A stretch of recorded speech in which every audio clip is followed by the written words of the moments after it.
PDF জমা দেয় না, তাদেরকে ও দেখছিলাম যে। জি, থ্যাংক আজকে ইউ স্যার। ইমনের ক্লাস হয়নি? ইমন ক্লাস নেয়নি আজকে? না না না না স্যার, উনি ক্লাস নেননি, উনি আজকে ঢাকায় গিয়েছেন। জি জি, আচ্ছা আচ্ছা ঠিক ঠিক আছে, আছে। Thank you sir. আসসালামু আলাইকুম স্যার। আসসালামু আলাইকুম স্যার। আসসালামু আলাইকুম স্যার। আসসালামু আলাইকুম স্যার। আসসালামু আলাইকুম ওয়ালাইকুম স্যার। আসসালাম। সবাই কি অবস্থা, কেমন আছো বাচ্চারা? স্যার ভালো আছি, আপনি কেমন আছেন? ভালো স্যার, আপনি কেমন আছেন? ভালো আছি।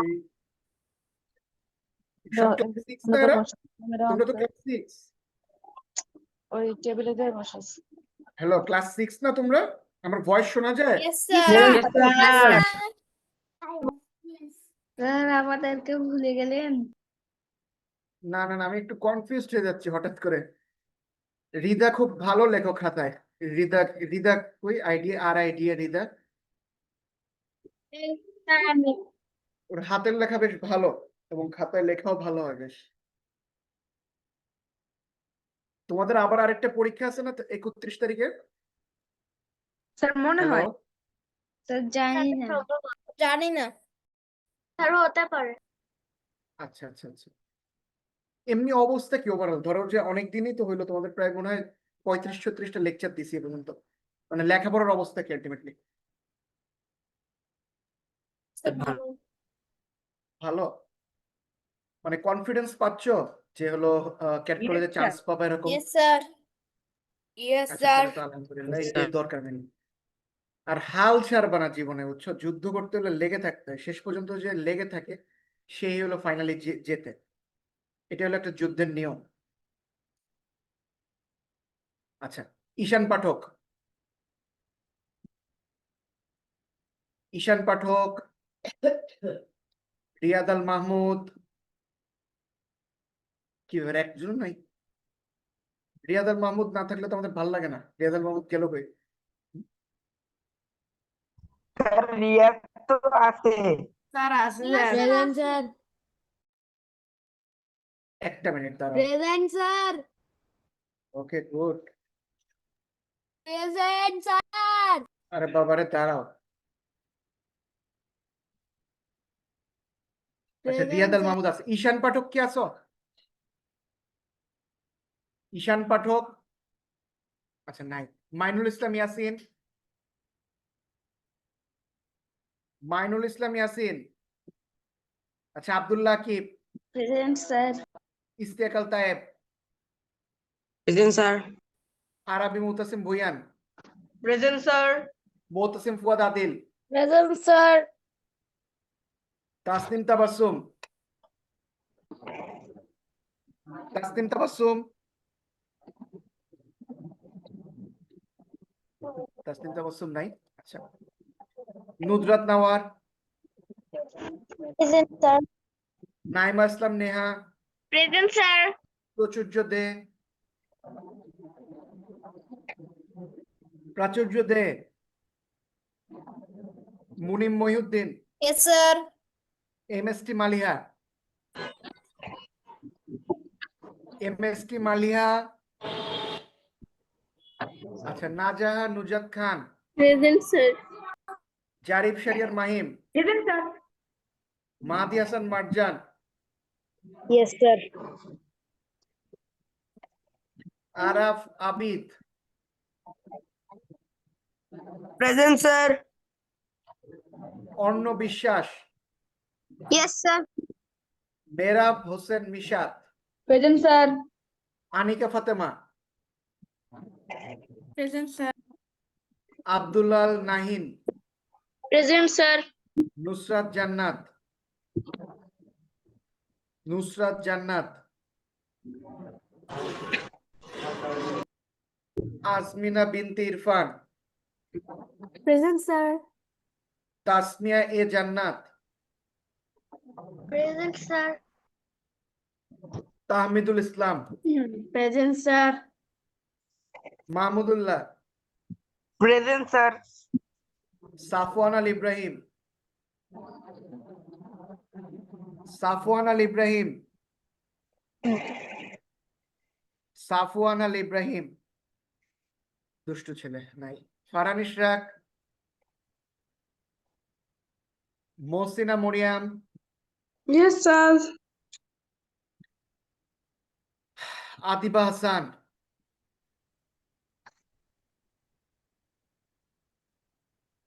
মাহাদি Hasan Riyan, Present, sir. Asadullah Ghalib, Sumaiya, Present, sir. Mostafa Tajwar, Yes, sir. Irsha Hasnat Wafi. আচ্ছা, রিফান জাহান রিদা। Present, sir. ওর খাতাটা আমরা খুব স্যাটিসফাই, বুঝছো, এত সুন্দর করে গুছাই লিখছে। Ayaan Mahtab, Present, sir. Ahnaf Farhan Mohammad Alvi, Yes, sir. ইমামিম Mobin Rashid, ইমামিম Mobin Rashid. আচ্ছা, মুকিমু হাসান ফাহিম। Present, sir. ওকে, ভেরি গুড। এই আইনুন জারিয়াটারি ওরা তো ইংলিশ মিডিয়ামে সুইচ করছে। আচ্ছা, ব্যাপার না। আচ্ছা, আজকে কি বই শেষ হয়ে যাবে নাকি? Yes, sir. Yes, sir. জিজ্ঞেস শুরু করবি না স্যার? Yes, sir. মনে হয়। তোমরা কি বই পাইছো? জিকে বই পাইছো এখনো? ইয়েস স্যার, পেয়েছি তো স্যার, অনেক রোজার সময় পেয়েছিলাম। No, sir. No, sir. No, sir.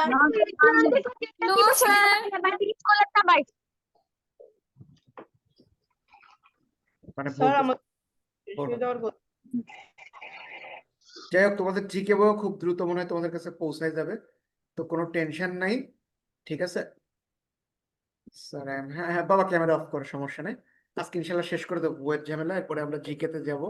আমরাও জিকে বই পাইছি, আমি আগের দিন অফিসে গেছিলাম জিকে বই আনতে তোমাদের, এবং আমি আমার নোট খাতাগুলো খুঁজতেছি, যে নোটগুলো বিসিএস এর টাইমে করছিলাম, যে তার তথ্য তোমাদের। অফিস কোথায়? স্যার মেইন বইয়ের কথা বলতেছেন? না না না, মেইন বই না, বোর্ড বইয়ের জিকে হয় নাকি, মানে সুশীল ও। যেটা। ও স্যার, আমার স্যার মেইন বইয়ের কথা বল। এডিটর অফিস হলো তোমার গল্লামারি, খুলনা একটা, আবার ঢাকাও একটা আছে। আচ্ছা, আগের দিন কোন পর্যন্ত পড়াইছিলাম? গলায় রোগ হয় ওই পর্যন্ত মনে হয় না, এই যে এই পর্যন্ত। স্যার পানি পড়াইছি। স্যার পানি পর্যন্ত? আচ্ছা, পানির আক্রান্ত পড়াইছিলেন? হ্যাঁ হ্যাঁ, ক্যামেরা অফ করো। আচ্ছা, এরপরে হলো এটা পড়াইছিলাম। হ্যাঁ স্যার। হ্যাঁ স্যার। Yes. এইটা পানি। স্যার No, এই দিকে sir. পড়ান শুরু করেন বলছিলেন। পানি কি পড়াইছিলাম নাকি না? No, sir. পড়াননি। No, sir. পড়াননি। আচ্ছা, আরে বাবা, সমস্যা নাই, আমি এখান থেকে শুরু করতেছি, ব্যাপার না। আসলে পানিটা কি, মানে পানিটা কেন আসলে বডির জন্য, আমাদের মানে মানবদের জন্য এত প্রয়োজন বলো তো? স্যার পানি না থাকলে তো মানবই বাঁচবে না। পানি আমরা পান করি স্যার, এই জন্য। আসলে পানিটার মেইন ফাংশনটা কি? এই যে আমরা যা তরল পদার্থ খাওয়া দাওয়া করি, সেটা হোক পানি, তা জুস, আমাদের হজমে সাহায্য করে, খাদ্য পরিপাকে শরীরকে সাহায্য করে। ঠান্ডা রাখে। স্যার আমাদের শরীর 70% পানি দ্বারা গঠিত। 60% না? 70% পানি দ্বারা গঠিত। মানব দেহের 70% হলো পানি, লিকুইড। আচ্ছা দেখো, ধরো কথার কথা পানি আবিষ্কার হয়নি, তাহলে খাবার কি আসলে ট্রাভেল করতে পারতো সারা দেহে, আমাদের পুষ্টি দিয়ে গ্রোথ করতে পারতো? পারতো না, না, কেন? না sir. No, sir. No, sir. কেন পারতো না? প্রশ্ন করো নিজেরা। ধরো আমার দেহে কোনো লিকুইড কিছুই নাই, ঠিক আছে, ধরো পুরোটাই মাংস, আমার 2 হাত ভর্তি মাংস, ঠিক আছে। এখন খাবারটা কি হয় যখন আমরা খাই? এখানে কি টিউব হোলের মতো, এখান থেকে খাবারটা যায়, খাবারটা যে কি হয় আমাদের পেটের মধ্যে যে পড়ে খাবারটা। কিন্তু যেহেতু লিকুইড যদি না থাকতো এরকমই হইতো, পড়তো, পড়ে পড়ে দেহের থেকে বেরোইতো, এর কষ্ট হইতো, মেটাবলিজম হইতো না। হ্যাঁ, কিন্তু লিকুইড আছে বলে হয় কি, খাবারটারে প্রথম লিকুইড তরল অ্যাসিড এটার আর কি লিকুইড ফর্মে নিয়ে যায়, নিয়ে যেয়ে দেহের বিভিন্ন জায়গায় পাঠায়। এইভাবে কিন্তু দেহের আস্তে আস্তে গ্রোথ হয়, বিভিন্ন কিছু হয় প্রয়োজনে।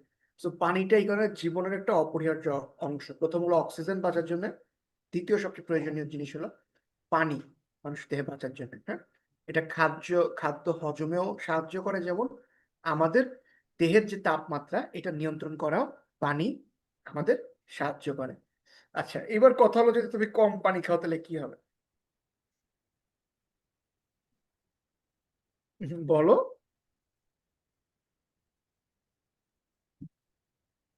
মারা যাবো। কম পানি হয়ে পড়বে। তো স্যার মারা যাবো না, কিন্তু অসুস্থ হয়ে পড়বো।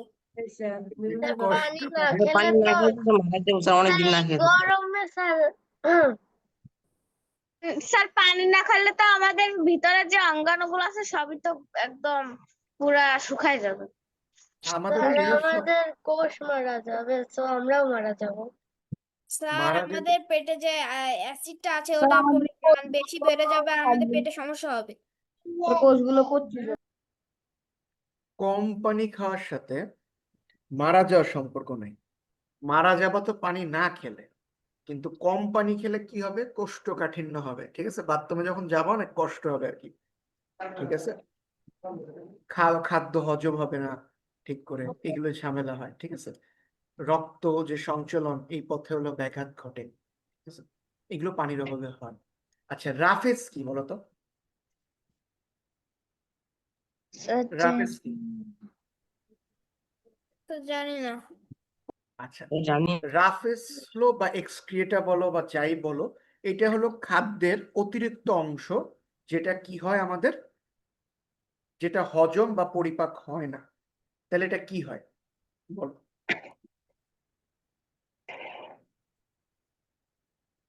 স্যার বের হয়ে যায় শরীর থেকে। বের হয়ে যায় শরীর থেকে।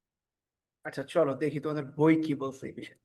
শস্য দানা, ফল ও সবজির কিছু অংশ যা হজম বা পরিপাক হয় না এমন তন্তময় বা আঁশযুক্ত অংশ রাফেজ নামে পরিচিত।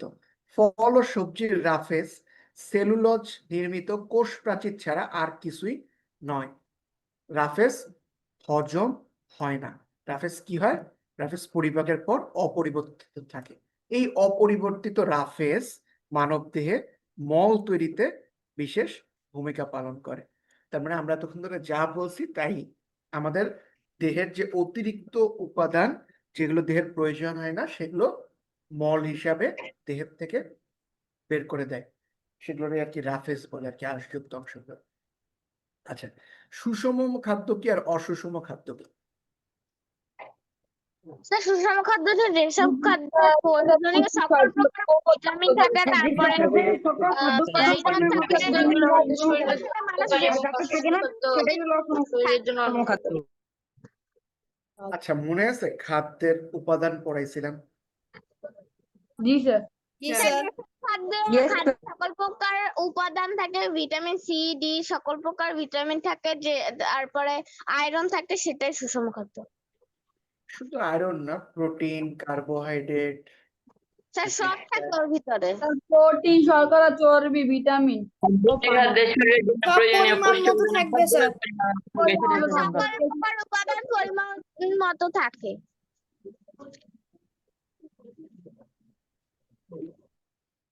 আমাদের দেহের জন্য প্রত্যেকটা উপাদানের একটা নির্দিষ্ট মাত্রা আছে, যে প্রত্যেকটা উপাদান এতটুকু একটা খাবারে থাকলে সেই খাবারটা ভালো।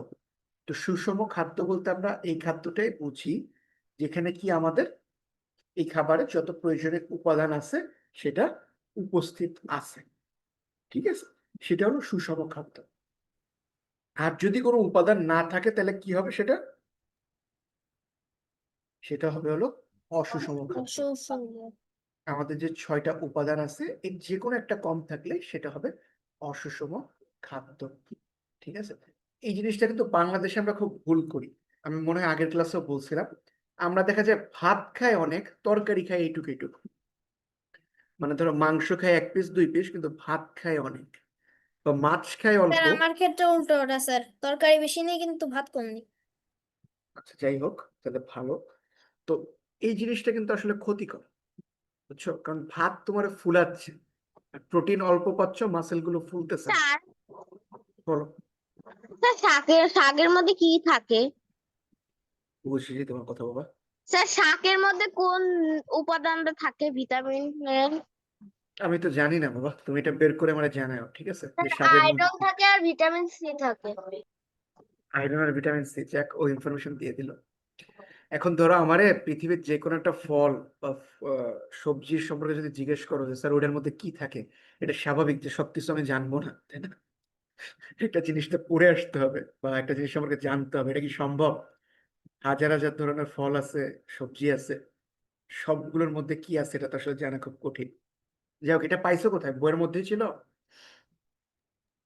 স্যার ম্যাক্সিমাম শাকে এটা থাকে, তবে স্যার কিছু কিছু শাকের ক্ষেত্রে এটার ব্যতিক্রম ঘটতে পারে। আসো দেখো, আমাদের এই দেখো এখানে লিখছে যে সাধারণ মানুষের খাদ্যের প্রায় সম্পূর্ণটাই শর্করা। শর্করাটা কি বলো তো? এতদিন তো পড়াইছি, শর্করা কি বলো? স্যার ভাত, আলু, রুটি এগুলো এ ধরনের খাদ্য উপাদান। দেখছো? এই দেখো, যে কথাটা আমি বলছিলাম তখন বললা যে এরকম না। এই দেখো, সাধারণ মানুষের খাদ্যের প্রায় সম্পূর্ণটাই শর্করা। তো এটাই ক্ষতিকর, কিন্তু আমরা বাংলাদেশে বা ইন্ডিয়ায় এই জিনিসগুলোই বেশি। শর্করা আমাদের শরীরে কাজ করার শক্তি যোগায়। কাজ করার শক্তি যোগানো তো ফ্যাক্ট না বাবা। মানে প্রোটিনটা তুলনামূলক বেশি খেতে হয়, কার্বসটা একটু কমাই খেতে হয়। কার্বস খেলে মোটা হয়ে যাবে, ফুলবা।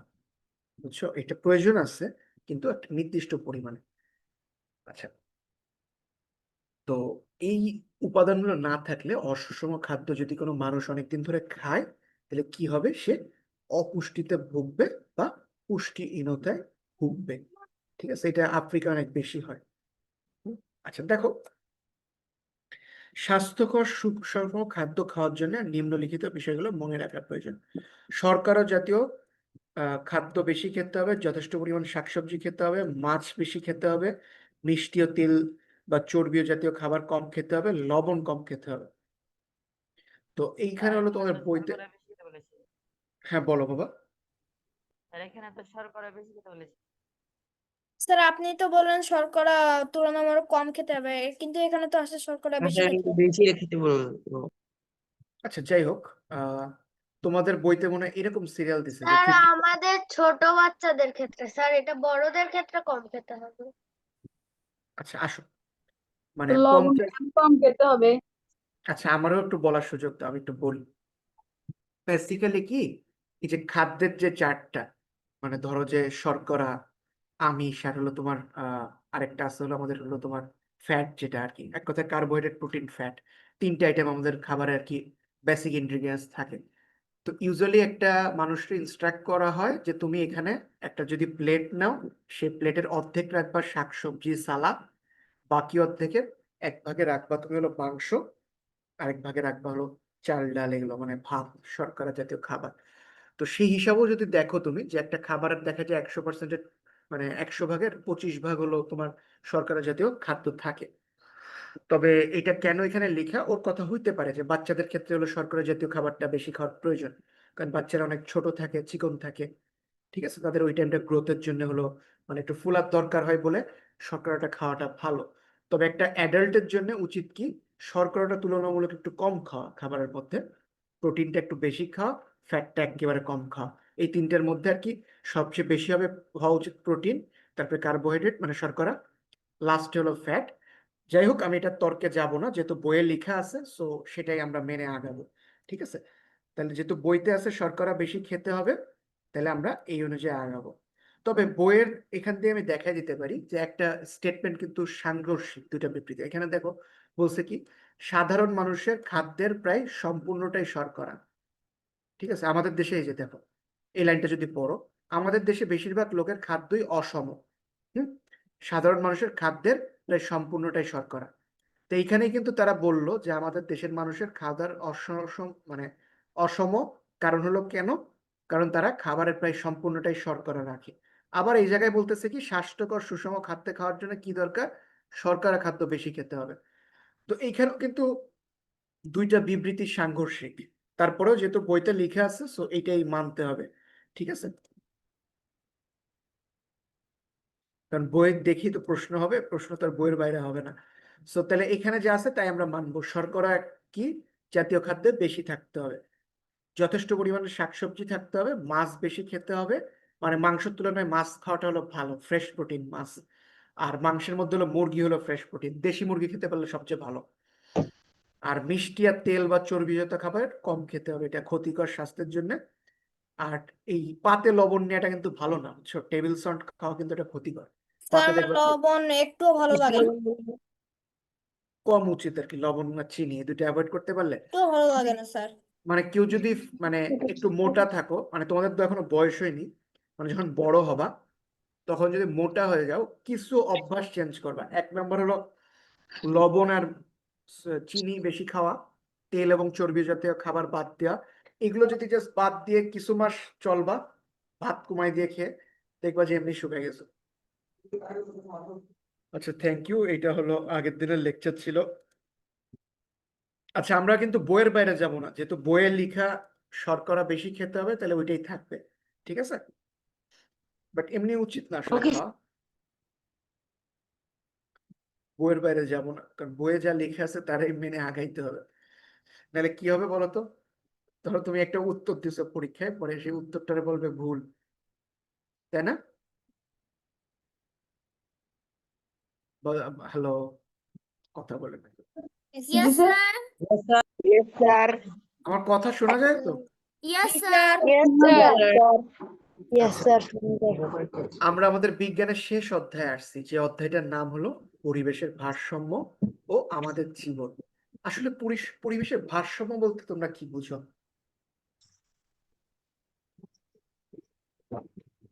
পরিবেশের ভারসাম্য বলতে কি বোঝো তোমরা? বলো বাবারা, বলো। স্যার মাথার মধ্যে আসতেছে কিন্তু স্যার কথা হিসেবে আসতেছে না। আবার বলেন স্যার, কি বলছেন? আচ্ছা, তোমাদের কি আমি চীনের ঘটনা বলছিলাম? চীন একবার পাখি মেরে ফেলাইছিল, ওই ঘটনাটা বলছিলাম? মাও না, স্যার। সেতুংয়ের No sir. বলিনি? তো স্যার তাহলে কোন ক্লাসে বললাম? আচ্ছা, যাই হোক, স্যার এটা এটা আমি শুনছিলাম। পাখি মারা ফেলছিল, এই কারণে ওখানে পঙ্গপালের জন্ম হয়েছিল বলছিলেন স্যার, একদম আচ্ছা, আচ্ছা, ধৈর্য ধরো, ধৈর্য ধরো, ধৈর্য ধরো। আমি কি তোমাদের ক্লাসে বলছিলাম কখনো চায়নার ঘটনা, চীনের? না sir. No, No sir. Sir বলছিলেন না তো। আচ্ছা, শুনছিলেন। শোনো। স্যার আচ্ছা, শোনো শোনো, যাই হোক, বাদ দাও, বাদ দাও, আমি বলতেছি, আবার শোনো। আচ্ছা, চীনে যখন তোমার হলো কালচারাল রেভলিউশন যেটাকে বলে, বা সাংস্কৃতিক বিপ্লব যখন হয়েছিল, তখন হলো কমিউনিস্ট পার্টির লিডার ছিল মাও সেতুং। তো মাও সেতুং দেখলো কি, যে এত বড় একটা দেশ, এত মানুষ, আবার খাবারের এখানে খুব শর্টেজ। তো তখন চীনে প্রচুর পাখি ছিল। তো পাখি থাকার ফলে কি হয়েছে, তোমার এই যে ধান টান যা আছে, এগুলো কি হইতো, পাখি অনেক সময় এসে খেয়ে ফেলাইতো। হ্যাঁ, পাখির সমস্যাটা। পাখি খাইতো না। আরে বাবা, শেষ করতে দাও। চীনে কি হইতো, তো পাখিরা করতো কি, এই যে ধান বা গম, কৃষি ফসল যেগুলো হইতো, এগুলো খেত প্রায় এসে। তো এর ফলে কি হইতো, একটা শর্টেজ পড়তো, খাবারের একটা শর্টেজ পড়তো। তো মাও সেতুং বললো কি, আমরা যত পাখি আছে চীনের, সব পাখিরে মেরে ফেলাবো, ঠিক আছে? তো ওরা কি করলো, সারা দেশে ঘোষণা দিল যে পাখি মারা উৎসব হবে, বলে সবাই মিলে পাখি মারা শুরু করলো। হ্যাঁ, এরকম করতে করতে এত পরিমাণ পাখি মেরে ফেলাইলো চীনে, যে পরিবেশের ভারসাম্যটা নষ্ট হয়ে গেল। আচ্ছা, এবার নষ্ট হয়ে গেলে কি হইলো, পাখি তো ধান খাইতো ঠিকই, আবার ওই ধানের পোকাও কিন্তু খাইতো। হুম, এখন পাখি আর পোকা খায় না, তখন পোকায় ধান খেয়ে ফেলায়। এর ফলে চীনে দুর্ভিক্ষ হয়ে গেল, ঠিক আছে? এটা হলো ফ্যামিন, এই ফ্যামিন বলে আর কি ইংলিশ ভাষায় আর কি। সো ওই টাইমের কালচারাল রেভলিউশনের ফলে বা সাংস্কৃতিক বিপ্লবের ফলে ওই সময় এই প্রবলেমটা হইলো, মানুষ দুর্ভিক্ষে মারা গেল। হ্যাঁ, তো এইটা ছিল পরিবেশের ভারসাম্য বোঝানোর জন্য একটা খুব সহজ উদাহরণ, ঠিক আছে? আমাদের পরিবেশে প্রত্যেকটা প্রাণীর প্রয়োজন আছে, সেটা সাপ হোক, পিঁপড়া হোক, সৃষ্টি যে প্রাণীর হয়েছে, সেই প্রাণের পৃথিবীতে যতদিন প্রয়োজন আছে, পৃথিবী তারা ততদিন রাখবে। যখন তার প্রয়োজন হবে না, পৃথিবীর থেকে নিজের নিয়মেই তুলে নিয়ে যাবে। যেমন ডাইনোসরদের যখন প্রয়োজন হয়েছিল, তখন ডাইনোসরদের পৃথিবীতে আগমন হয়েছিল। আবার যখন তাদের প্রয়োজন হয়নি প্রকৃতি তাদের নিয়ে গেছে। ঠিক একইভাবে সৃষ্টির প্রত্যেকটা জীবের প্রয়োজনীয়তা আছে, তার জন্যই তার সৃষ্টি। তো তেমনি ধরো যে ব্যাঙরে সাপ খায়, সাপরে পাখি খায়, একটা সিকোয়েন্স আছে না? Yes, sir. তো এই সিকোয়েন্সটা ধরে রাখা, এটাই বলে পরিবেশের ভারসাম্য ধরে রাখা। প্রত্যেকটা প্রাণের প্রয়োজন, বাগানের নির্দিষ্ট পরিমাণ প্রয়োজন। যেমন একটা দেশের পরিবেশের ভারসাম্য ধরে রাখতে হইলে সেই দেশের 25 ভাগ বাগান হইতে হয়, মানে ফরেস্ট হইতে হয়, ঠিক আছে, বা বন জঙ্গল হইতে হয়। কিন্তু বাংলাদেশে এটা আমরা যখন একদম ছোট ছিলাম তোমাদের মতো, তখন আমরা পড়তাম হলো 17% আছে, তারপরে আস্তে আস্তে পড়লাম হলো 13% আছে, এখন হলো 11% আছে। তো দিন দিন আমাদের কিন্তু বন আমরা কি করতেছি, ধ্বংস করতেছি। তো আমরা কিন্তু আস্তে আস্তে পরিবেশের ভারসাম্য হারাই ফেলার মতো অবস্থায় চলে যাচ্ছি। এখন যেই পরিমাণ গরম পড়ছে, এসির বাইরে কিন্তু মানুষ থাকতে পারে না, তাই না? Hello, Yes, sir. Yes, sir. Yes, sir sir. আবার তুমি বৃষ্টিও চিন্তা হয় স্যার, এসি করো। দিয়ে তো জ্বর চলে আসে। তো এরকমও কিন্তু হয়, দেখো এসি কিন্তু সবার নাই, তাই না? 18 কোটি মানুষের হয়তো 4 কোটি মানুষের এসি আছে, বা 5 কোটি মানুষের, স্যার সবার কিন্তু আমাদের নাই। এখানে এসি লাগেও না, প্রচুর বাতাস হয়। আচ্ছা, ডোন্ট ইন্টারাপ্ট লাইক দিস, আমার শেষ করতে দাও। আচ্ছা, তাহলে কি হচ্ছে দেখো, পরিবেশের ভারসাম্যটা আমরা গাছ কাটতে কাটতে, বন কাটতে কাটতে এমন অবস্থায় নিয়ে গেছি, এত পরিমাণে গরম পড়ে যে একটা সাধারণ মানুষের পক্ষে খুব কষ্টকর হয়ে যায় বাইরে বের হওয়া। যেমন আমরা বিশ্ববিদ্যালয়ে যখন প্রথম বা দ্বিতীয় বর্ষে ছিলাম, মানে 2018-19, তখন কিন্তু আমরা প্রচুর পরিমাণে দিনের বেলাও থাকছি বাইরে। কিন্তু কোভিডের পরে খেয়াল করছি দিনের বেলা আমরা বেরোইতামই না। ক্লাস মানে ক্লাস থাকলে জাস্ট ক্লাস করে বাসায় চলে আসতাম, সবকিছু শুরু হইতো সন্ধ্যার পরে, কারণ অতিরিক্ত গরম। তো এটার মানে যে পরিবেশে ভারসাম্যটা আস্তে আস্তে আমরা নষ্ট করে ফেলাচ্ছি বলেই এই অতিরিক্ত গরমটা পড়তেছে। এটা গেল নাম্বার 1। আচ্ছা, আমরা পরিবেশের ভারসাম্য নষ্ট করতেছি কিভাবে? গাছপালা কেটে কেটে শেষ করে, প্রকৃতির উপর মাইক্রোপ্লাস্টিক ফেলায়, অতিরিক্ত ভোজন করে, ঠিক আছে? তো এই ভারসাম্য হারাই গেলে যে কি হবে এটা মানুষ খুব শীঘ্রই বুঝতে পারবে আর কি, আর একটু সময় দাও। আর আমাদের জীবন কি, আমাদের জীবনে সবকিছুরই প্রয়োজন আছে মানব জীবনে। খাদ্য, বস্ত্র, বাসস্থান, শিক্ষা, চিকিৎসা, সবই ঠিক আছে। এই জিনিসগুলোর প্রয়োজন কেন? মানুষের বাঁচার জন্যই প্রত্যেকটা জিনিসের প্রয়োজন। তো এই প্রত্যেকটা জিনিস আমরা যখন পাবো না প্রকৃতির থেকে, তখন কিন্তু আমরা আমাদের জীবন আর চলবে না, তাই না? খাবারের দাম বাড়ে কখন বলতো? Yes, sir. শুনতে পাইনি। একটা জিনিসের দাম দেশে বাড়ে কখন? স্যার যখন যখন স্যার ওই ওই জিনিসটার জিনিসটা ঘাটতি হয় তখন স্যার ওই জিনিসটার দাম বেড়ে যায়। উৎপাদন বাড়ে এবং চাহিদা, উৎপাদন কমে এবং চাহিদা বাড়ে। চাহিদা বাড়ে আর সিজন চেঞ্জ হলে যখন আমাদের উৎপাদন কমে এবং চাহিদা বেশি থাকে, তখন আমাদের কি হয়? একটা জিনিসের দাম বাড়ে। তো নেভার দেখো তোমরা যদি নেভার বি ওয়াইজ তোমরা যদি গরুর ফার্মের দিকে তাকাও, মানে গরুর খামার, ছাগলের খামার, মুরগির খামার এত আছে দেশে, তাও কিন্তু আমরা চাহিদা মিটাইতে পারি না। ডিম, মানে একটা মজা করে একজন বলতেছিল ব্যবসায়ী, বলতেছে যে ভাই আমি 4 কোটি ডিমের অর্ডার দিছি ইন্ডিয়া দিয়ে, সেই ডিম মানে ঢাকা যাওয়ার আগে শেষ হয়ে গেছে। মানে আমাদের বেনাপোল যশোর, মানে এখান থেকে বেনাপোল বর্ডারটা 2 ঘন্টা আর কি আমাদের এখান থেকে। তো বলতেছে যে ভাই আমি 4 কোটি ডিম ইন্ডিয়া দিয়ে আনছি, সে ডিম ঢাকা পর্যন্ত পৌঁছাইতে পারিনি, তার আগেই সে মানুষের কিনে চাহিদা শেষ, মানে শেষ হয়ে গেছে। স্যার 4 কোটি? 4 কোটি? 4 কোটি ডিম। স্যার আচ্ছা, আমার কথাটা শেষ করতে দাও। তারপর সে কি বলতেছে, যে আমি আবার অর্ডার করছি যে ভাই আমার আরো এতটা ডিম লাগবে। তো তখন বলতেছে তারে, মানে ইন্ডিয়াতে অর্ডার করছে তো হিন্দিতে বলতেছে তারে যে ভাই এক মুরগি তো 3 दिन में एक अंडा ही पड़ता है। মানে এরকম করে মজা করে বলতেছে, মানে একটা মুরগি 2 বা 3 দিনে একটাই ডিম দেয়, আপনার এরকম কোটি কোটি ডিম তো আমি প্রত্যেকদিন সাপ্লাই দিতে পারবো না, তাই না? তো এইটাই হলো, যখন চাহিদা বেড়ে যায় কিন্তু উৎপাদনের ঘাটতি থাকে, তখনই আমাদের কি হয়? এই ধরনের সমস্যাগুলো হয়। বুঝতে পারছো? জি স্যার। আচ্ছা, ইয়েস তো স্যার। সব দিক থেকে কিন্তু ঘাটতি পড়তেছে, খাবারের ঘাটতি পড়তেছে। আমি এর জন্য দোষ দেবো জনসংখ্যার প্রথমত, তারপরে অন্য কিছু। উৎপাদনের ঘাটতি জনসংখ্যা বৃদ্ধির ফলে 100%। 16 কোটি মানুষের আসলে প্রোডাকশন করে পারতেছে না দেশটা। স্যার 16 কোটি না স্যার, 18 কোটি। স্যার 18 স্যার 18 কোটি স্যার। 18 কোটি, sorry।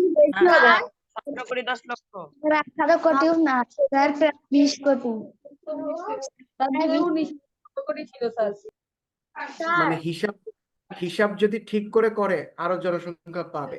তুমি একটা জিনিস চিন্তা করো যে এত গরুর মুরগি হাঁস মানে ফার্ম, মানে আমাদের খুলনাটা হলো খাবারের হাব, যেখানে যাবা রেস্টুরেন্ট, তারপরেও তাদের খাবার শেষ হয়ে যায়। মানে চাহিদাটা কত তুমি চিন্তা করছো? আর ধরো ওই যে মানে স্যার এত ছোট দেশ স্যার, সামলাইতে পারতেছে না আর কি। বাইরে উঠতেছে না তো, সুলতান ডাইনে কাস্টমার ভরা, 100 বারে গেছি, বলতেছে যে স্যার ভাই আমাদের চাহিদা স্যার মিটাইতে পারে না স্যার। মিটের যে সাপ্লাই সে এত মিট দিয়ে পারেন। এটা হলো অবস্থা। আচ্ছা আসো আমরা পরিবেশ নিয়ে আলোচনা এবার শুরু করি। বলো। সবাই বলে জনসংখ্যার সমস্যা। স্যার এটা কিভাবে সলিউশন হবে? এটার মানুষ মেরে ফেলতে হবে?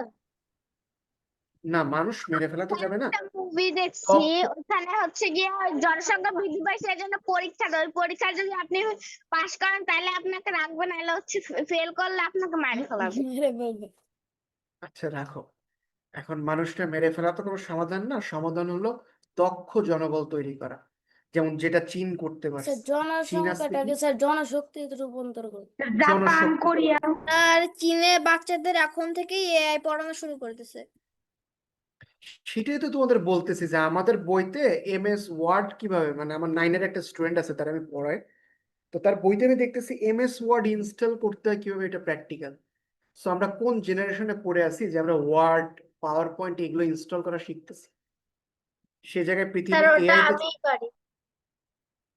যে কোনো মানুষই পারে। আমি একটা ইমেল খুলছি 2012 সালে, ফেসবুক খুলছি 2012 সালে, কিন্তু আজকেও কি শিক্ষা ব্যবস্থা ইমেল করা শিখাচ্ছে, ফর্মাল ইমেল। তো ইমেল করতে কে না পারে? চিঠি লেখা শিখায়, কি প্রয়োজন চিঠি লেখা? চিঠি কেউ লেখে এখন? আচ্ছা যাই হোক, বাদ দাও। বলো প্রাকৃতিক পরিবেশ কি? স্যার লেখে। প্রাকৃতিক পরিবেশ কারে বলে বলো? আমাদের চারপাশের পরিবেশ। স্যার আমার চারপাশে দেখতে স্যার আমাদের প্রকৃতি ভাবে প্রাকৃতিক নালা, খাল বিল সবকিছু গাছপালা খাল বিল সবকিছু। আর আমাদের চারপাশে যে একা একা তৈরি হয়েছে। স্যার প্রাকৃতিক ভাবে আমার সৃষ্ট চারপাশে বস্তুগুলো নিয়ে যে পরিবেশ সৃষ্টি হয়েছে সেটা প্রাকৃতিক পরিবেশ। আচ্ছা তোমাদের তো অনেক ব্যাখ্যা শুনলাম, প্রাকৃতিক পরিবেশ এটা বলতেছে, তাহলে পরিবেশ কাকে বলে? আমাদের চারপাশে যা কিছু আছে তা নিয়ে আমাদের আমাদের পরিবেশ। আমাদের চারপাশে যা কিছু আছে আচ্ছা তা আমাদের সবকিছু নিয়ে চারিপাশে পরিবেশ। যা আছে তাই দিয়ে আমাদের পরিবেশ, আমাদের চারিপাশে যা আছে তাই আমাদের প্রাকৃতিক পরিবেশ, দুইটাই একই। না স্যার, না স্যার, প্রাকৃতিক পরিবেশ প্রাকৃতিক পরিবেশ হলো প্রাকৃতিক পরিবেশ স্যার যেগুলো স্যার স্যার মানুষের সৃষ্টি এসব স্যার নয়। আচ্ছা আসো আসো আমি একটু বলি তোমাদের। আচ্ছা পরিবেশটা হলো আমাদের চারিপাশে যা আছে, সেটা জীবিত হোক, মানে জীব হোক অথবা জীব না হোক, যাই হোক, আমাদের চারিপাশে যা আছে এটাকে বলে পরিবেশ। আর প্রাকৃতিক পরিবেশ সেটাই যেটা প্রকৃতি দ্বারা সৃষ্টি। গাছপালা, মাটি, নদী, ঠিক আছে, খাল, বিল, এই জিনিসগুলো হলো প্রাকৃতিক পরিবেশ, ঠিক আছে, যা প্রকৃতির দ্বারা সৃষ্টি। ওকে, আচ্ছা। আর যেই জিনিসগুলো, আচ্ছা এর মধ্যে দুইটা ভাগ করছে দেখো, জড় বস্তু আর একটা হলো জীব, দুইটাই রয়েছে। আচ্ছা এটা হলো পরিবেশের ব্যাখ্যায় আসবে, ঠিক আছে। আর তোমার হলো প্রাকৃতিক পরিবেশ শুধু প্রাকৃতিক ভাবে সৃষ্টি জিনিসই। আচ্ছা এরপর আমরা কি করছি, মানুষ কি করছি, প্রকৃতিতে ধরো প্রথমে মানুষ আসছে, ঠিক আছে, আমরা যেটা বলি হলো আদম ইসলাম, হাওয়া ইসলাম আসছে, পৃথিবীটা এভাবে এক্সপ্যান্ড হয়েছে, ঠিক আছে। তো যদি এইভাবে ধরো, প্রথমে কিন্তু পুরোটাই প্রকৃতি ছিল, অনেক সুন্দর ছিল পৃথিবীটা। এরপর কি হলো, মানুষ ওইখানে কাটতো, সেটা দিয়ে আগুন জ্বালাইতো, বাড়িঘর কাঠ দিয়ে বানাইতো, বানায় থাকতো, গাছের থেকে খাবার পেড়ে খেত। আস্তে আস্তে যখন মানুষ বাড়া শুরু হইলো, তখন কি হলো, আমরা প্রয়োজনে ঘর বাড়ি, বাস ট্রাক, বিভিন্ন কিছু আমাদের বানানো শুরু করলাম, এবং প্রকৃতিটা আস্তে আস্তে ধ্বংস করা শুরু করলাম। তবে প্রকৃতিটা যদি আমরা ধ্বংস করতাম একটা নিয়ম মেনে, তাহলে সমস্যা হইতো না। কিন্তু যেহেতু আমরা নিয়মের বাইরে যে প্রকৃতিটা ধ্বংস করতেছি অতিরিক্ত, এই কারণে এটা আমাদের অনেক ক্ষতি করতেছে। ঠিক আছে? স্যার আচ্ছা, কি নিয়ম? নিয়মটা কি দেখো, প্রত্যেকটা জিনিস যেমন তোমার বলছে কি একটা দেশের 25 ভাগ বন রাখবা। এখন সুন্দরবনের মধু না খাও, সেটা প্রবলেম নাই, তুমি কেওড়ার পাতা খাও, কিন্তু যখন তুমি সুন্দরবনের থেকে লুট করতেছো, গাছপালা কেটে কাঠ বিক্রি করতেছো, গাছ বিক্রি করতেছো, তখন ওইটা দেশের ক্ষতি করতেছে। তোমরা বনদস্যুর নাম শুনছো, জলদস্যু তো শুনছো, বনদস্যুদের নাম শুনছো? না স্যার Yes, sir. স্যার না স্যার আপনি বুঝে যান। বনদস্যুরা বনের করে কি? জিনিস চুরি করে নিয়ে এরা যায়। বনের ভিতর যায়, যে গাছপালা কেটে সব চুরি করে নিয়ে যায়। ঠিক না আছে? অনুভূতি নিয়ে অনুমতি না নিয়ে বলেই তো তারা ডাকাত বনদস্যু হয়েছে, নাহলে তো তারা অনুমতি নিয়ে হইলে তো তারা ব্যবসায়ী হয়ে যেত। স্যার পুষ্পার মতো। পুষ্পার মতো, রাইট। না, ইয়েস স্যার ওইটা তো ফিল্ম বলে ওরকম দেখাচ্ছে, ওরম সম্ভব না মানে পৃথিবীতে, মানে এত সোজা পৃথিবী না। হ্যাঁ, আরবি মুতাসিম ভুঁইয়ান বলো। স্যার এত বড় বন, মাঝখান থেকে 2-3টা গাছ কেটে নিলে কি এমন হয়ে যাবে? অনেক কিছুই হয়ে যাবে। একটা দুইটা তো তুমি ওরম চিন্তা করতেছো, ওরম হাজার হাজার লোক মিলে গাছ কাটতেছে প্রত্যেকদিন। বন শেষ হয়ে যাচ্ছে তো, গাছ বড় আর আগে গাছ কেটে ফেলাচ্ছে, তো গাছ হবে না কিভাবে স্যার বনের মধ্যে? প্রত্যেকদিন কয়টা গাছ কেটেছে হাজার হাজার এখন জানাতে তো গাছ লাগায় না কেন? লাগাবে কেন? ওর লাভ কি? ও তো গাছ কেটে বিক্রি করে টাকা পাচ্ছে, লাগাইলে কি পাবে? এইটা সবাই হচ্ছে, শুধু নিজের স্বার্থ ভাবে। এই কারণে তো বাংলাদেশটার এই অবস্থা। যেই পরিমাণ আমাদের সম্পদ ছিল, মানে এটা অনেক সোজা হইতো, মানে এটা জনশক্তিতে রূপান্তরিত করা, আগায় নিয়ে যাওয়া দেশে, অনেক দূর যাওয়ার সম্ভাবনা ছিল, কারণ দেশ ছিল ছোট। আর এখান থেকে আস্তে আস্তে কিন্তু মানব সম্পদে আমরা রূপান্তরিত হচ্ছিলাম। তুমি যদি দেখো, গার্মেন্ট শিল্পটা কিন্তু অনেক উঠছিল আমাদের দেশে, আইসিটি বিভিন্ন কিছু ভালোভাবে উঠছিল, কিন্তু আবার আমরা সব দিক থেকে সবকিছু পড়ে যাচ্ছে। তো এখন জি স্যার। দেখা যাক কি হয়। আমরা তো এটা তো আর আমাদের হাতে না। আমরা আমাদের জায়গাতে যতটুকু করতে পারি, একজন ভালো নাগরিক হয়ে আমাদের মতো করে দেশে অবদান রাখতে পারি। তো এখানে বলো, কোনটা প্রাকৃতিক পরিবেশ, কোনটা মানুষ তৈরি পরিবেশ? স্যার ডান এখানে ডান পাশে ডান পাশেরটা প্রাকৃতিক পরিবেশ, বাম প্রাকৃতিক, বাম পাশেরটা আপনার পরিবেশ। এটা প্রকৃতিক, আর এটা কি মানব সৃষ্টি। মানব সৃষ্ট আচ্ছা, পরিবেশের উপাদান কি কি আছে বলতো?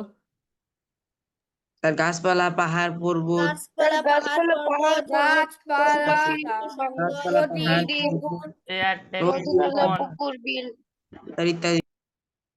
তোমাদের বইতে যে কাজটা করছে, পরিবেশের উপাদান বেসিক্যালি দুইটা ভাগে ভাগ করছে। একটা জড় পরিবেশ, আর একটা হলো অজীব পরিবেশ, মানে জড় বা অজীব পরিবেশ, আর একটা হলো তোমার আহ জীব উপাদান। একটা হলো জীব উপাদান, আর একটা হলো অজীব উপাদান। তো জীব উপাদান কোনটা? যেগুলোর মধ্যে প্রাণ আছে। আর অজীব হলো কি? যাদের মধ্যে প্রাণ নাই। বলো। Sir may I of my camera? Yes please. আচ্ছা, এর মধ্যে কোনটা জীব উপাদান আর কোনটা অজীব উপাদান বলো তো? স্যার এখানে ডান পাশে যাদের যেমন রয়েছে তারা যেমন জড় পরিবেশ আর বামেরটা হলো অজীব। তার ডানটা হলো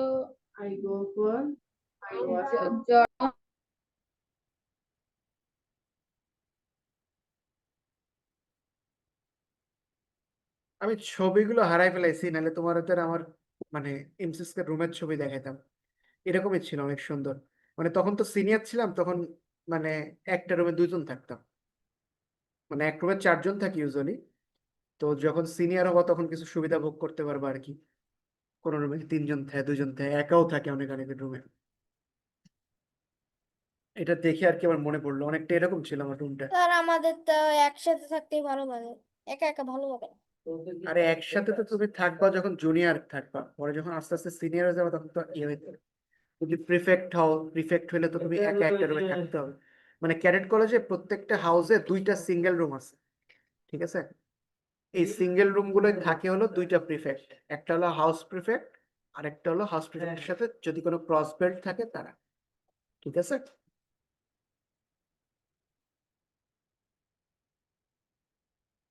তো এরা একটা আলোচনা করতে বসে কি পরিবেশের জড় এবং চিপ উপাদান। তো মাটি কি বলতো? মাটি, পানি, বায়ু, এটা সলভ করতে পারবে ছকটা কেউ? Yes, sir. Yes, sir. আচ্ছা, Yes, এখানে sir. কি লিখবে? মাটির এখানে কি লিখবা? তার উদ্ভিদ স্যার এখান থেকে পুষ্টি উপাদান সংগ্রহ করে, তার পুষ্টি উপাদান পানি সংগ্রহ করে। বেঁচে থাকে আচ্ছা, পানি। তোমাদের একটু হোমওয়ার্ক দিই, এইটা সলভ করবে বাসায়, ঠিক আছে? HW। আচ্ছা, মাটি, বায়ু, পানি, আলো, তাপমাত্রা, আর্দ্রতা, জলবায়ু ইত্যাদি অজীব উপাদান বিভিন্নভাবে পরিবেশের প্রতিটি জীবের স্বভাব ও বিস্তৃতিতে প্রভাবিত করে। আচ্ছা, এরা অজীব উপাদান কেন বলতো? মাটি, পানি, বায়ু, আলো, তাপমাত্রা। এগুলো প্রাণীর জন্য আর এদের প্রাণ জীবন নেই, নাই স্যার, তাই জীবন কিন্তু নেই। এগুলো প্রাণ রক্ষাতে তো কাজ করে, তাই না? Yes, sir. আচ্ছা, এটা কি করবা? এই খেলা খেলবা? আচ্ছা, তো তেমন তোমার সাথে কথা বলতে পারি, আচ্ছা। আব্দুল্লাহর সাথে কথা বলতে পারি। পরিবেশের উদ্ভিদ ও প্রাণী, হ্যাঁ বলো আব্দুল্লাহ কি?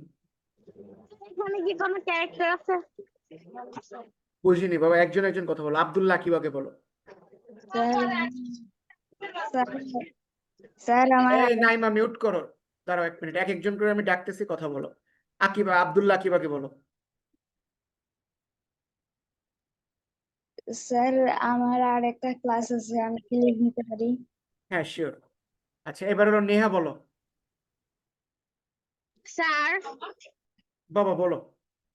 স্যার এখানে কি কোনো ক্যারেক্টার আছে? ক্যারেক্টার বলতে? স্যার মানে এইখানে একজন এইটা একজন ওইটা। আমি তোর কথা এখনো ধরে পারিনি, কিসের ক্যারেক্টার? স্যার আগের খেলাটার মতো ওই যে একজন লাল একজন নীল তার জন্য হাত তুলছিলাম যে আমি হবো। আচ্ছা আচ্ছা আচ্ছা, না না না, খেলা এটা পরে খেলো, মানে তো স্কুলের পরিবেশ নেই তো আমাদের, সবাই থাকলে তাহলে হইতো যে আশেপাশে কি দেখতেছো খেলাটা খেলা যেত। আচ্ছা, এইটাও কি তোমরা সমাধান করতে পারবা? উদ্ভিদ আর প্রাণী, জীবের Yes, নাম। sir. Yes, sir, পারবো। ইয়েস স্যার পারবো। ইচ্ছা পারবো। এটাও HW নাও। HW দিইনি তো তোমাদের কোনোদিন, আজকে বই শেষ লিস্ট দিই। আর তোমাদের জন্য আমি আর কিছু নোট খুঁজতেছি, সুন্দর করে জিকে শুরু করবানি, মজা পাবানি, আন্তর্জাতিক দিয়ে শুরু করবানি। আচ্ছা, ইনশাআল্লাহ। উদ্ভিদ কি হ্যাঁ বলো। আন্তর্জাতিক দিবস। স্যার আপনি যদি জিজ্ঞেস করেন স্যার ইম্পর্টেন্ট গুলো একটা পিডিএফ এ দিয়েন স্যার, ওগুলো আমরা প্রিন্ট দিয়ে নিয়ে স্যার ভালোভাবে পড়ে নেব। কেন PDF দিই না প্রত্যেকদিন ক্লাস লেকচারে? Yes, sir. Yes, sir, দেন তো। লেকচারের না স্যার, লেকচার মানে নোটস স্যার, মেইন ও টপিক। আচ্ছা আচ্ছা আচ্ছা আচ্ছা, হ্যাঁ সে দেওয়া যাবে না, ওটা নিয়ে প্যারা নেই, ওটা নিয়ে টেনশন নেই। জিকে নিয়ে তোমাদের কোনো টেনশন নেই। ভালো হবে। আচ্ছা, হ্যাঁ তাসমিয়া বলো। স্যার প্রথম দিন সৌরজগৎ নিয়ে পড়ায় না? তোমার সৌরজগৎ নিয়ে?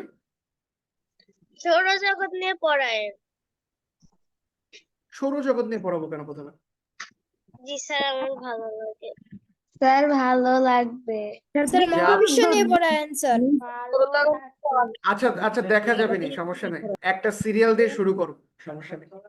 স্যার প্রথমে আন্তর্জাতিক, তারপরে বিশ্ব, মানে মহাবিশ্ব। প্রথমে যুদ্ধ পড়াবো, তাহলে মজা পাবো। স্যার ওয়ার্ল্ড ওয়ার 2 টা পড়েন স্যার। স্যার টুটা পড়ায় স্যার। ওয়ান তো পড়েন।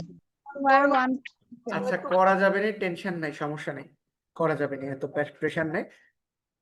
আমি ডিটেলস করে এক একটা করে শোনাবানি, পুরা ধরো একদম ইন্ডিয়া, তারপর ধরো পাকিস্তান, নেপাল, ভুটান, আফগানিস্তান, প্রত্যেক দেশের কাহিনী যখন বলবো প্রত্যেকটা দেশেই মজা পাবো।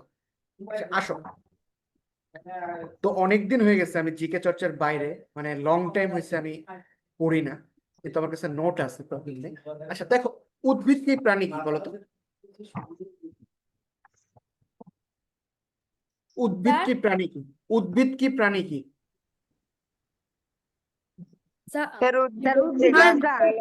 যে সকল জীব একত্র থেকে অনেক স্থানে চলাচল করতে অক্ষম, নিজে খাদ্য নিজে তৈরি করতে পারে তাকে উদ্ভিদ বলে। নিচে তৈরি করতে পারে তাকে স্যার উদ্ভিদ হলো যে নিজের খাদ্য তৈরি করতে পারে, যেমন গাছপালা। ঠিক আছে, গাছপালাই কিন্তু পৃথিবীর একমাত্র মাধ্যম যারা নিজেদের খাবার নিজেরা তৈরি করে, আর বাকি সবকিছুই কিন্তু ঘুরে ফিরে এদের উপর ডিপেন্ডেন্ট। এই কারণে কিন্তু মাদার এলিমেন্ট হলো উদ্ভিদ। আর প্রাণীরা কি করে? প্রাণীরা হলো শিকার করে, হ্যাঁ, শিকার করে খায়। আমরা তো এখন হলো মুরগি হাঁস টাস এদের তো মানে বসে এনে ফেলাইছি, এই কারণে এদের শিকার করা লাগে না। একসময় কিন্তু এরাও বন্য ছিল, এদেরও শিকার করা লাগতো। তোমরা বড় মুরগি দেখছো? ওই টার্কি মার্কি এত বড় বড়, ইয়েস স্যার, স্যার দেখেছি। ওগুলো কিন্তু ভয়ঙ্কর আছে, মানে ভয়ঙ্কর ছিল একসময়। এখন তো এগুলো যুগের সাথে সাথে আস্তে আস্তে চেঞ্জ হয়ে গেছে।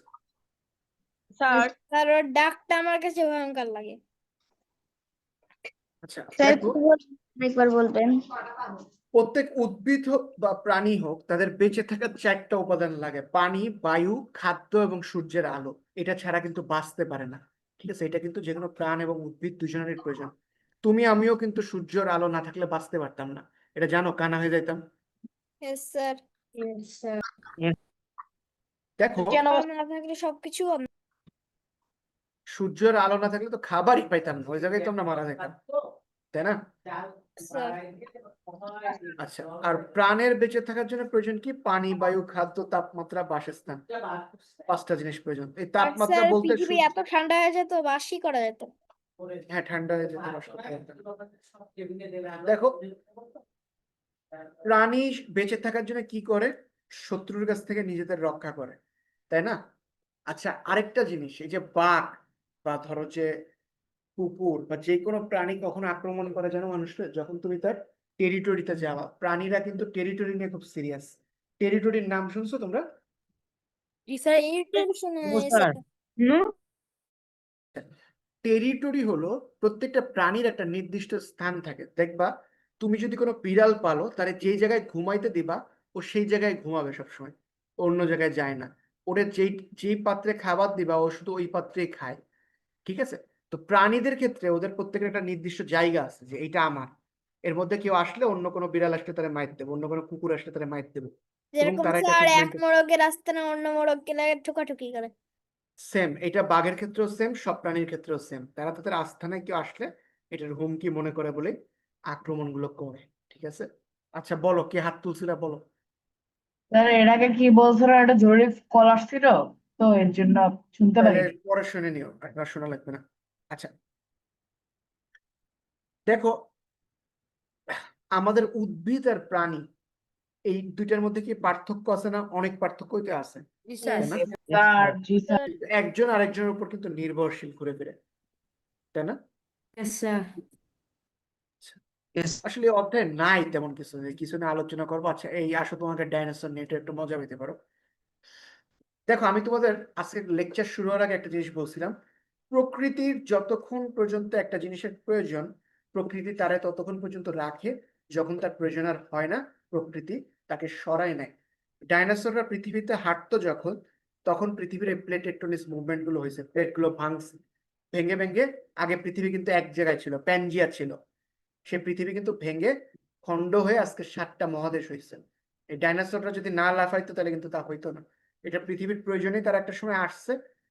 এবং আরেকটা প্রবলেম হয়েছিল ডাইনোসরের জন্য, কোনো ছোট এনিম্যাল, ছোট যারা প্রাণী ছিল, এরা কেউ বাঁচতে পারতো না। তো সময়ের প্রয়োজনে আবার ডাইনোসর কিন্তু একটা সময় বিলুপ্ত হয়ে গেল। ঠিক আছে, আচ্ছা, কেন বিলুপ্ত হয়েছে এতে বিজ্ঞানীদের অনেকগুলো মতামত আছে, তো তোমাদের মাহমুদুল্লাহ বলো। স্যার এই ডাইনোসরটা কি স্যার আসলে এই পৃথিবীতে এক্সিস্ট করে? হ্যাঁ, এক্সিস্ট করতো, এখন আর করে না, সত্যি করতো। পৃথিবীর থেকে নেক্সট হারায় যাবে পান্ডা। পান্ডা কেন স্যার? পান্ডা তো ভালো। পান্ডা বিলুপ্ত হয়ে পান্ডার যাচ্ছে। সংখ্যা অনেক কম। পান্ডা বাঁশ খায়, এটা জানো তোমরা?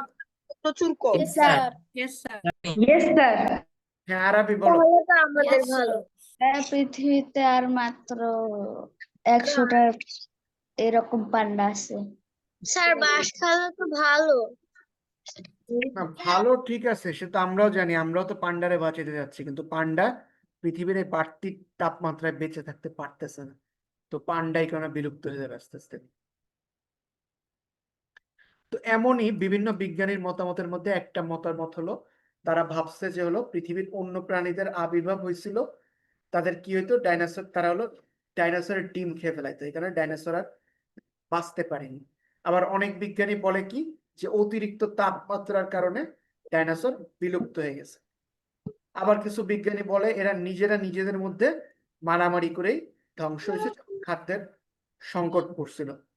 ঠিক আছে, বলো স্যার বলো বলো। স্যার আমরা শুনেছি যে স্যার ডাইনোসরের মুখ দিয়ে নাকি স্যার আগে আগুন বেরোতো, স্যার এটা কি সত্যি? তুমি কি বোকা? কোনো প্রাণীর মুখের থেকে আগুন বেরোয়? এটা হয়? স্যার এগুলো কাল্পনিক। এগুলো কার্টুনে দেখায়, এগুলো সত্যি না। স্যার ড্রাগনও ছিল। আরে না, ড্রাগন ছিল না, ড্রাগন কাল্পনিক। স্যার ডাইনোসর কি এমন স্যার এমন ড্রাগন ছিল স্যার, মানে স্যার ডাইনোসর ছিল যারা উঠতে পারতো, এমন কি ডাইনোসর ছিল? হ্যাঁ স্যার। স্যার এমন না, তো স্যার উঠতে পারতো। কোথায় তুমি পাইছো যে ডাইনোসর উঠতে পারতো? এগুলো গল্প। স্যার এমন আছে নাকি স্যার ডাইনোসর? স্যার এরকম ডাইনোসরও ছিল। আরে না, এগুলো টিরানোসর নামে পরিচিত ছিল। আবার বলতেছে যে ছিল, আমার দেখাও তো। স্যার এটা মুভি দেখছি। আর একটা মুভিতে যা দেখো তাই কি সত্যি নাকি? মুভি তো নাটক, মানে মুভিগুলো তো স্যার লেখা ওর হয়। ভিতরে নাকি পানির ভিতরে ডাইনোসর থাকে এমন দৃশ্য দেখা যায়। যাই হোক, স্যার তোমরা কি তোমরা কি মুভিতে যা দেখো তাই ভাবো যে সত্যি? No sir. স্যার গুগল সার্চে পাইছিলাম। গুগল সার্চে সব তথ্য কোথা দিয়ে নিচ্ছ এটা যাচাই করতে হবে। গুগল সার্চ করলেই কিন্তু সব তথ্য যে সত্যি, তাহলে তার গবেষণার প্রয়োজন হতো না। স্যার পাবলিক, আমি তাহলে একটা জিনিস আর্টিকেল পড়ে ফেলছি। তোমরা পাবলিকেশন দেখবা। তোমরা যদি অথেন্টিক তথ্য চাও তাহলে scholar.google.com এ যাবা, যে ওইখান থেকে যা পাবা তা অথেন্টিক, এগুলো বলে পাবলিশ জার্নাল। সো ওরকম সার্চ দিবা scholar.google.com, ওইখান থেকে যা পাবা তাই সত্যি।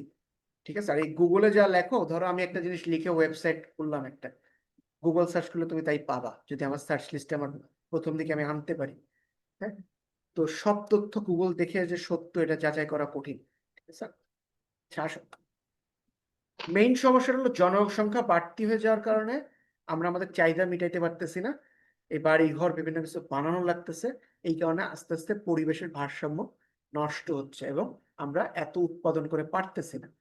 এটা হলো আমাদের মেইন, মানে এই অধ্যায়ের ইথিক্স আর কি, মানে মেইন আইটেম আর কি অধ্যায়ের, যে এই কারণে আর কি পরিবেশের ভারসাম্যটা হারাই যাচ্ছে।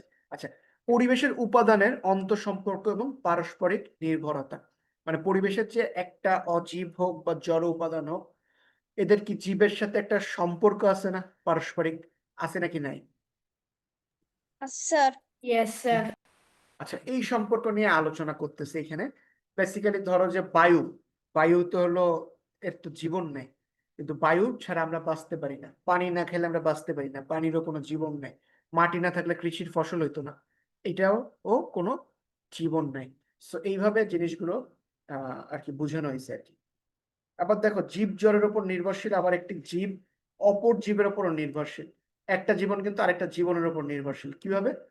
পরিবেশ পর্যবেক্ষণের মাধ্যমে তোমরা এই বিষয়টি নিশ্চিত বুঝতে পারবা। উদাহরণস্বরূপ বলা যায়, উদ্ভিদ খাদ্য তৈরির জন্য সৌরশক্তিকে কাজে লাগায়, যা সালোক সংশ্লেষণ নামে পরিচিত। এটা এই পদ্ধতির নাম জানো, সালোক সংশ্লেষণ? জি স্যার। জি স্যার। বিজ্ঞানের সৌরশক্তি কি জানো? জি sir yes sir. Solar system. আচ্ছা, আমার কথা শোনা যায়? একটু কথা বলো তো। Yes sir. Yes sir. ঠিক আছে, সৌরশক্তি মানে এক কথায় সূর্যের আলো থেকে যে শক্তিকে সঞ্চয় করা হয় সেটাই সৌরশক্তি বলে।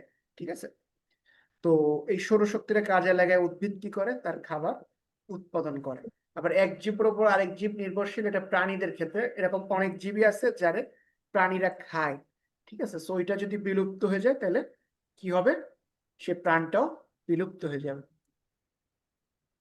উদ্ভিদ ও প্রাণীর নির্ভরশীলতা। আচ্ছা,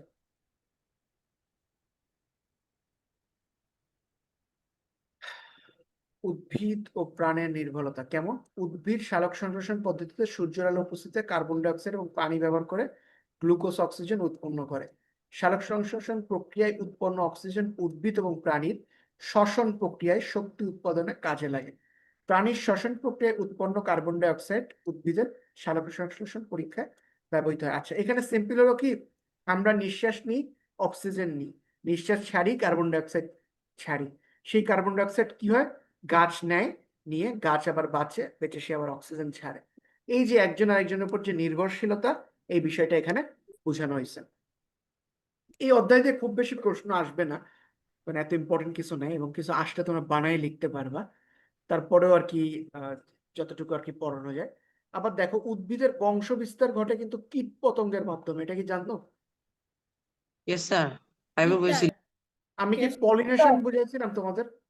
মানে এই মৌমাছি মধু নেয়, নিয়ে ওইখান থেকে একটা ইয়ে নিয়ে আরেকটা গাছে দেয় বলেই গাছ, এই পদ্ধতি বুঝাইনি? এই যে পরাগায়ন। ও স্যার, পরাগায়ন। আচ্ছা, ধরো একটা গাছ, ঠিক আছে, এদেরও কিন্তু জেন্ডার হয়, এদের মধ্যেও কিন্তু ছেলে মেয়ে আছে, ঠিক আছে। সো ধরো এই গাছের থেকে একটা পলেন নিছে, ধরো একটা মৌমাছি খাইছে, খাওয়ার সময় কি হয়েছে, ওর পায়ে পলেন লেগে গেছে। এই যখন আরেকটা গাছে যাবে, সেই গাছের আবার যখন সে এখানে খাওয়া দাওয়া করবে, এই পলেনটার মধ্যে গাছের মধ্যে যাবে, এইভাবে গাছের বংশ বিস্তার হয়, বুঝছো?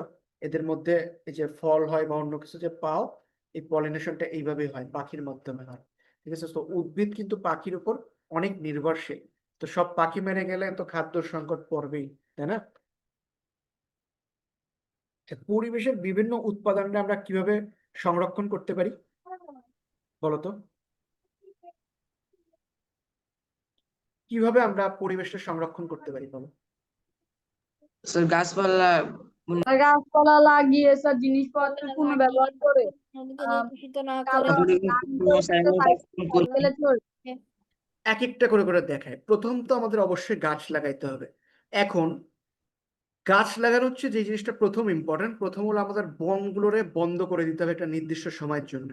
যেই কয়টা বন আছে বাংলাদেশে, ধরো সরকার 2 বা 3 বছরের জন্য কি করবে, পুরো বনগুলোরে অফ করে দেবে, কেউ যাইতে পারবে না।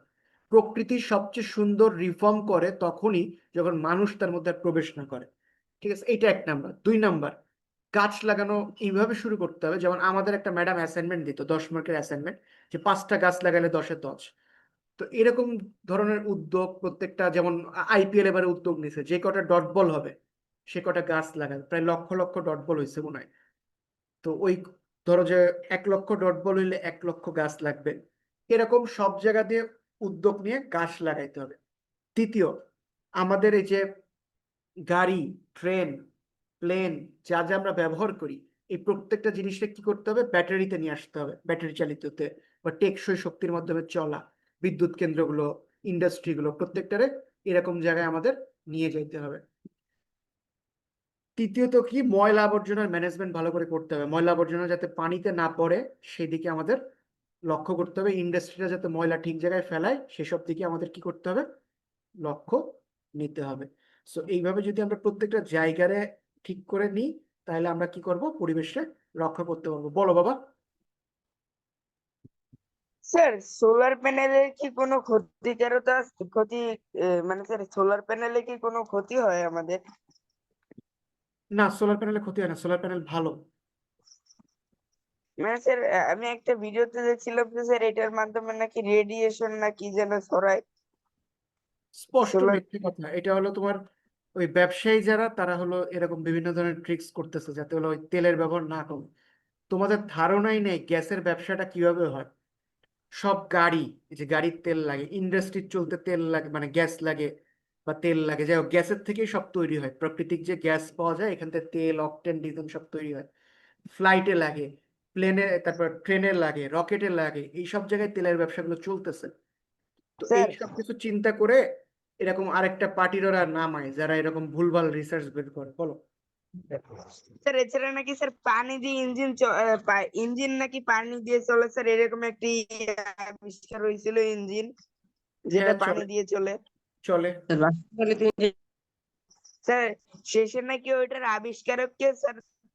মানে তেল কোম্পানির যারা তেলের জায়েন্ট কোম্পানির যারা স্যার মালিকরা তারা নাকি মেরে ফেলছিল ওনারে, যে আবিষ্কার করছে। হইতে পারে, বাট পানির আইটেম এখনো আছে পৃথিবীতে, কিন্তু এগুলো হলো মানে এতটা মানসম্মত হয়ে পারেনি যে মানুষ ব্যবহার করে। মানে ধরো যে একটা গাড়ি কেনে, ধরো 40 লাখ টাকা দিয়ে গাড়ি কিনতে পারে, সে অবশ্যই গাড়িটা চিন্তা ভাবনা করেই কেনে যে আমি একটা গাড়ি কিনবো, সুন্দর গাড়ি কিনবো। তো সে তার চিন্তা করে না যে তেল কিনবো না হলো আমি স্বাভাবিকটা কিনবো, যেটা সুন্দর সেটা ইউজুয়ালি কিনে ওই বাজেটের মধ্যে। তো এই কারণে হয় কি, আহ পানি বা ব্যাটারি চালিত গাড়িগুলোর এত সুন্দর এখনো করতে পারেনি, চেষ্টা করতেছে। টেসলা ওয়াজ দ্য ফার্স্ট, কিন্তু টেসলার কিন্তু এখনো প্রায় 2 লক্ষ গাড়ি পড়ে আছে যেটা বিক্রি হয়নি। তো এরকম প্রত্যেকটা জিনিসেরই আছে একটা ড্রব্যাকস আছে, আস্তে আস্তে ঠিক হবে। বলো